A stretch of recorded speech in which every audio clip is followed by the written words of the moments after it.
deep end in a sense and experienced this. Robert Monroe had an experience which was very interesting.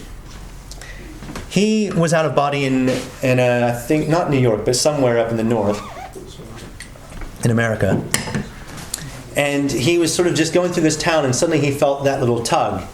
And it led him into an alleyway, and it was evening time, so it was quite dark. And he went into the alleyway, and hiding behind some bins was this sort of teenager. And he was quite frightened. And Monroe sort of quickly read into his energy and realized he sort of had this replay of what just happened. This teenager went into a local sort of corner shop, held them up, so a bit of robbery. And on the way out, running out with his gun and his loot, the shop owner and retrieved his shotgun and shot him, from the back through the heart. And he had just enough energy basically to get to the street, and he collapsed. So he collapsed, but his energy body kept running. So this is no longer a viable vehicle. So he probably felt some sort of sensation when that happened, but that energy body then transformed into that sort of duplicate of the physical body, and off into the alleyway he went, and he's crouching down, in the alleyway. So to him, he didn't see his physical body, lying in a pool of blood. He's now hiding because, he probably heard the shot, that would have been quite alarming. Maybe he did feel something, but again, he's now in the alleyway. I'm okay. But he's not okay. He just doesn't know he's dead. He doesn't know he's transitioned. And so Monroe's picking all this up. And then Monroe tries to coax him out of the alleyway, because by this time an ambulance has arrived, police have arrived, and they're covered up the body. And Monroe's like, this kid needs to see this. He needs to see it. And so he's trying to get him to come out, and this guy's like, no, man, you're just tricking me. You're some copper, you're just this new trick to trick me. And he's like, sure, I'm not a cop. I'm not the police. And then Monroe thought, okay, I'm not getting anywhere in this angle. So he starts digging around in this guy's head, telepathically, to find some useful information. And he found that this guy had an uncle that has already passed. And so he gave the teenager the name, said, your uncle Billy or somebody is calling, is wanting to see you. And that got his attention. But then he thought that was a trick, a very elaborate trick. But eventually Monroe coaxed him out of the alleyway. And he said, look, just stand behind me. Nobody will see you. Nobody's definitely going to see you. And walks him over to the body. And nothing's going on. The cops aren't coming after him. And so he's, comes out from behind Monroe. And Monroe asked him, look, you should have a look at this. And although Monroe said the body was covered up, he knew the boy could see. And he saw himself and then started to break down right there in the street. And Monroe then sort of led him away on one of these classic retrievals of Monroe's into these higher levels. So it's very interesting that there can be an element of the deceased or those who transition who aren't even aware that they're dead. You might think, well, how is that possible? I like to use one example, usually when I give these talks, that's very aligned with what Monroe experienced. And you look at this in an energetic sense. So most of us are under the sort of awareness or belief that the physical body has this aura. So the aura being that outer edge of the energetic body, that interface between realities. And it's not just us that has this energy field. The table has its own energy field, the candles, the light to the candles. Everything has what you could call a non-physical component. It's just of another vibration. The energy that underpins the foundations from the physical manifest, object or matter. And so if you could sort of imagine yourself walking down a road, and you maybe got some headphones and your iPod playing, and you got your headphones in, and the music's really quite loud, and you're not paying attention, and you step right out into the traffic, and you're looking maybe in the wrong way, and a bus is literally, the moment you step out, cream crackered, dead, instant death. So your body goes that way with the bus, you just keep walking. And guess what happens? You have that effect that the underpinning energy of the iPod, the music, the headphones, that can still be intact too. And you could literally be walking and still hearing tunes, still sort of, nothing's wrong. You didn't see yourself get killed. It was instantaneous. You walk over to Tesco, go into the front door, go into the produce aisle, try to pick up a plum, and your hand goes through the plum. What the hell's wrong with that plum? Hey. And you pick up some other fruit, and your hand goes in it. You look at the produce manager. Hey, there's something wrong with your fruit. There's nothing wrong with the fruit, but this guy, how's he know he's dead? He didn't see himself get killed. It was an instant thing. He's listening away to music still. So now he's trying to get somebody's attention and say, hey, what are you ignoring me for? Am I invisible? Yeah. To this perspective, you're now invisible.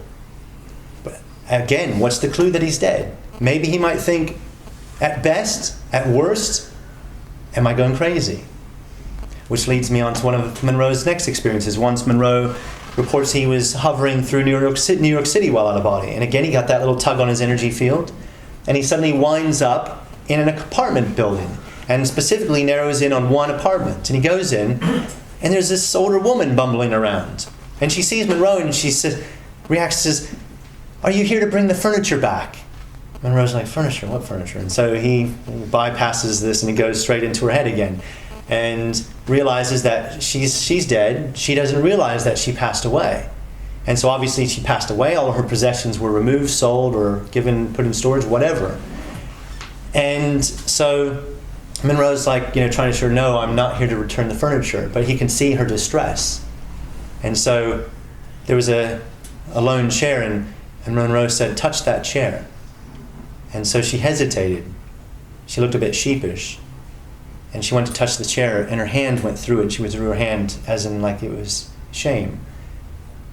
And she kind of buried her head. Monroe said, he then took his hand and placed it on the chair, and his hand went through the chair. And she immediately sort of reacted and was like, I thought it was just me.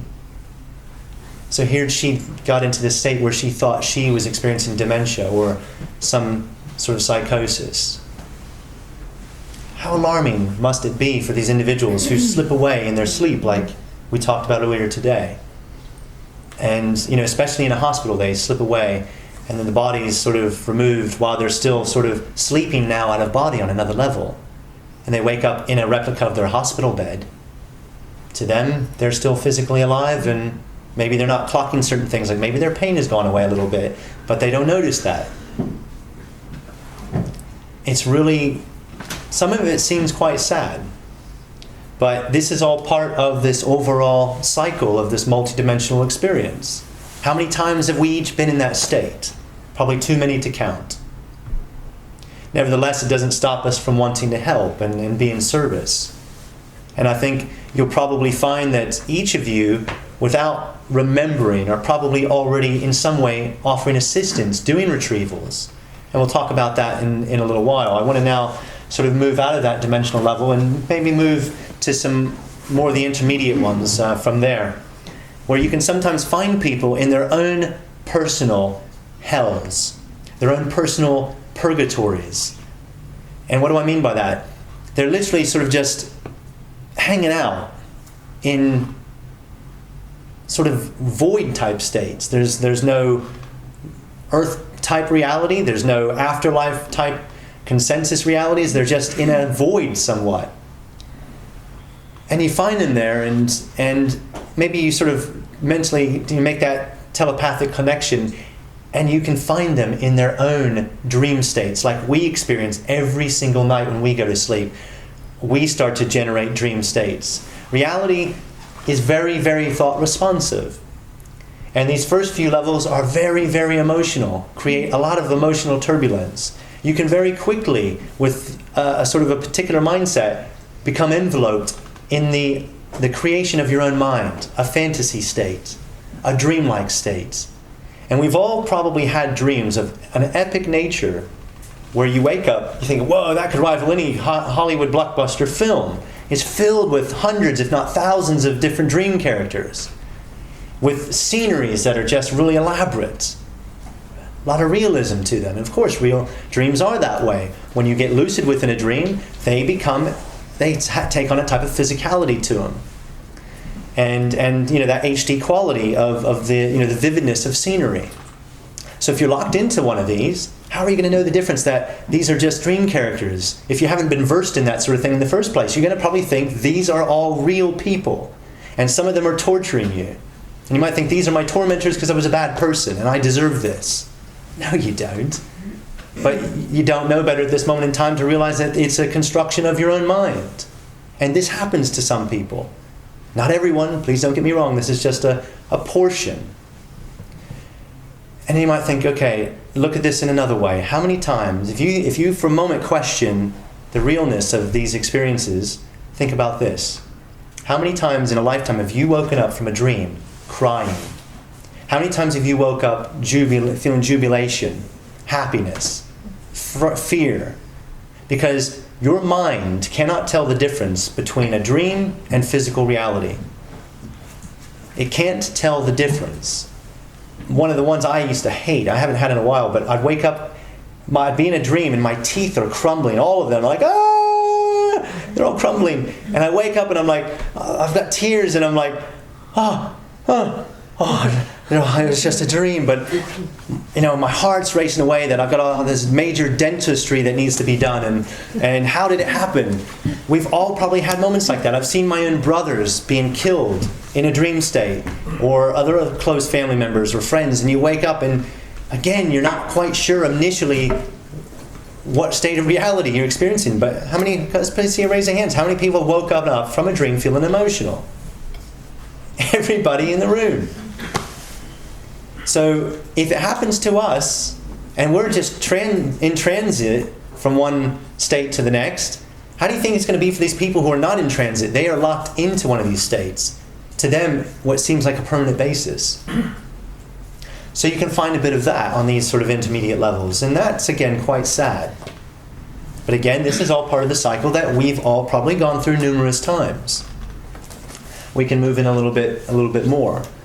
We come to what you could consider the fringes of the astral.